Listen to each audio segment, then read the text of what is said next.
बिस्मिल्लाहिर्रहमानिर्रहीम अस्सलाम वालेकुम। बर्गर बनाने का बहुत ही आसान तरीका आज आपके साथ शेयर करूंगी। पहले ही इफ्तारी में ये बर्गर की रेसिपी बनाएं और बच्चों को फैमिली को बनाकर दें। यकीन करें घर वाले उंगलियां भी चाट जाएंगे। बहुत ही टेस्टी और आसान मज़ेदार रेसिपी स्टार्ट करते हैं। बिस्मिल्लाहिर्रहमानिर्रहीम। यहाँ पर हम सबसे पहले चटनी बना लेंगे। जो रायता होता है वो तैयार कर लेंगे। तो यहाँ पर मैंने कुछ हरा धनिया और पुदीने के पत्ते और 2 से 3 अदद हरी मिर्च का इस्तेमाल किया है।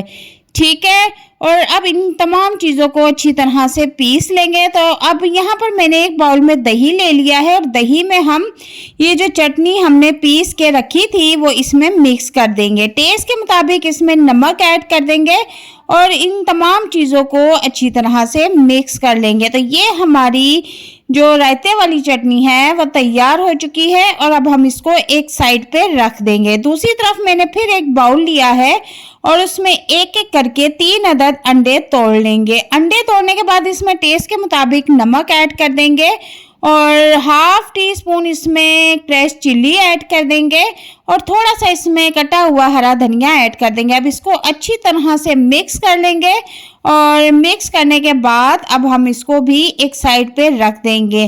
तो बर्गर बनाने के लिए सबसे पहले हमें चिकन शामी कबाब लाजमी चाहिए। तो चिकन शामी कबाब मैंने पहले से ही बना के रखे हुए थे, तो यहाँ पर मैं इनको फ्राई कर लूँगी। आप चाहें तो इसकी रेसिपी मेरे डिस्क्रिप्शन में मैंने लिंक दे दिया है, वहाँ से जाके देख सकते हैं।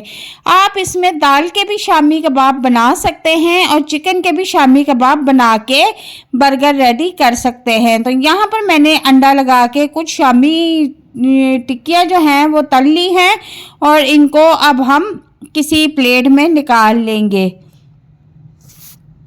बर्गर बनाने की बहुत ही आसान रेसिपी है कि अगर घर में कोई बच्चा भी इस रेसिपी को बनाने लगा है तो बहुत ही आसानी के साथ ये रेसिपी तैयार कर लेगा। अब यहाँ पर हमारे शामी कबाब भी रेडी हो चुके हैं और अब हम बर्गर बनाने की तैयारी कर लेते हैं।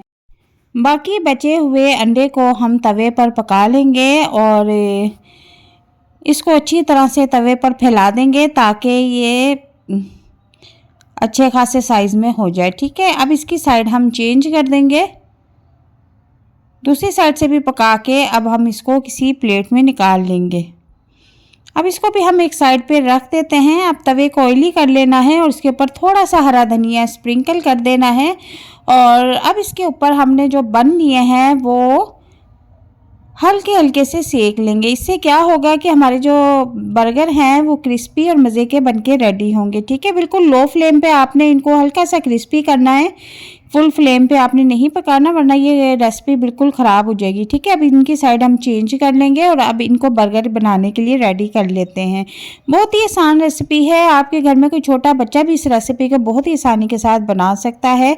और अब इसके बाद हम रायता इनके ऊपर अप्लाई कर देंगे। आप जैसा कि देख सकते हैं मैंने किया हुआ है और एक एक कबाब हाफ करके इसके ऊपर हम रख देंगे। ठीक है, और इसके बाद हम इसके ऊपर हाफ अंडा भी रख देंगे और इसके बाद मैंने सैलड बना के रखा हुआ था जिसमें मैंने खीरा भी कटिंग किया हुआ है, टमाटर भी कटिंग किए हुए हैं और कुछ प्याज भी मैंने गोल कटिंग कर लिए थे। बिल्कुल बारीक आपने कटिंग करना है और इसके ऊपर इस तरह से आपने सजाना शुरू कर देना है। ठीक है, और इस दौरान अगर आप मेरे चैनल पर नए हैं तो काइंडली मेरे चैनल को सब्सक्राइब कर दें, बेल आइकन को प्रेस कर दें ताकि मज़े की वीडियो आप तक सबसे पहले पहुंचे। और आप देखें कि यहाँ पर मैंने जो सैलड बना के रखा हुआ था वो सारा इसके ऊपर लगा दिया है अच्छी तरह से। ठीक है, अब इसके ऊपर मैंने पत्ता गोभी जो होती है बिल्कुल बारीक कटिंग करके अच्छी तरह से इसको धो के मैंने खुश्क कर लिया था, वो भी इसके ऊपर फैला देंगे। ठीक है, अब इसके ऊपर हम केचप भी लगा देंगे। ठीक है, जितना आपको पसंद है उस हिसाब से आप इस पर लगा दें और इसके बाद मायोनीज़ भी हम इसके ऊपर लगा देंगे। वो तो पीछे रह नहीं सकता, आपको पता है बच्चों को ये कितना पसंद होता है और जितना आपको पसंद है अपने टेस्ट के मुताबिक आप इसके ऊपर मायोनीज़ केचप जो भी आपका दिल करता है लगा सकते हैं। ठीक है, अब यहाँ पर हम इनको जो है वो कवर कर देंगे। तो हमारे मज़ेदार क्रिस्पी बर्गर बिल्कुल रेडी हैं। आप यहाँ पर इनकी लुक देख सकते हैं, यकीन करें इतने टेस्टी और क्रिस्पी थे कि मैं आपको क्या बताऊँ। आप खुद घर में ट्राई करें, बनाएं और मुझे कमेंट बॉक्स में लाजमी बताएं कि मेरी ये रेसिपी आपको कैसी लगी। उम्मीद करती हूँ कि आपको ये रेसिपी पसंद आएगी। मिलते हैं नेक्स्ट वीडियो में। अल्लाह हाफिज़।